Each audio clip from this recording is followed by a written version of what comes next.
നബി സല്ലല്ലാഹു അലൈഹി വസല്ലമിന്റെ കാലത്ത് ബദരീങ്ങളിൽപ്പെട്ടവരെ മറമാടിയിട്ടില്ലേ?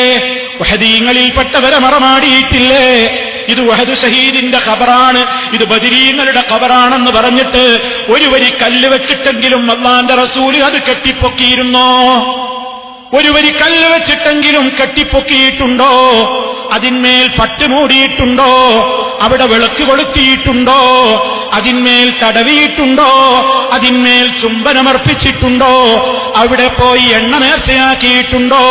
അവിടെ എണ്ണയൊഴിച്ചിട്ട് തിരികത്തിച്ചിട്ടുണ്ടോ?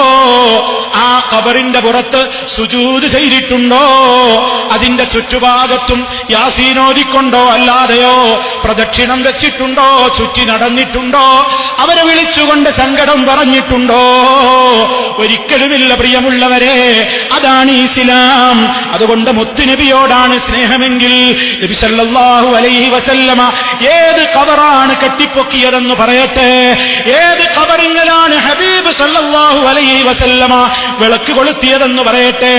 ഏത് ഖബറിന്റെ തലക്ക് ഭാഗത്താണ് മുത്ത് മുസ്തഫ സല്ലല്ലാഹു അലൈഹി വസല്ലമ കാടിക്കവഞ്ചി അതല്ലെങ്കിൽ നേർച്ചപ്പെട്ടി സ്ഥാപിച്ചതെന്ന് പറയട്ടെ. ഏത് ഖബറിലാണ് മുത്ത് മുസ്തഫ സല്ലല്ലാഹു അലൈഹി വസല്ലമ ഉറൂസ് നടത്തിയതെന്ന് പറയട്ടെ. ഏത് ഖബറിങ്ങൾ അടുത്താണ് നബി സല്ലല്ലാഹു അലൈഹി വസല്ലമ ആട്ടിനെ അറുത്തതെന്ന് പറയട്ടെ. ഉള്ളാളം ദർഗയുടെ പരിസരത്ത് വെച്ച് ഉള്ളാളത്തെ സയ്യിദ് മദനിയുടെ പുണ്യം ആഗ്രഹിച്ചുകൊണ്ട് ആയിരക്കണക്കിന് ആടുകളെ ബലിയറുക്കുന്നില്ലേ? അതുപോലെ പലരുടെയും പ്രീതിക്ക് വേണ്ടി പലർക്കും വേണ്ടി ബലിയർപ്പണം നടത്തുന്നില്ലേ? അല്ലാഹുവിന്റെ റസൂൽ സല്ലല്ലാഹു അലൈഹി വസല്ലമിന്റെ സഹാബിമാരോ പ്രവാചകരോ ഏത് നബിമാരുടെ പേരിലാണ് സത്യം ചെയ്തിട്ടുള്ളതെന്ന് പറയട്ടെ.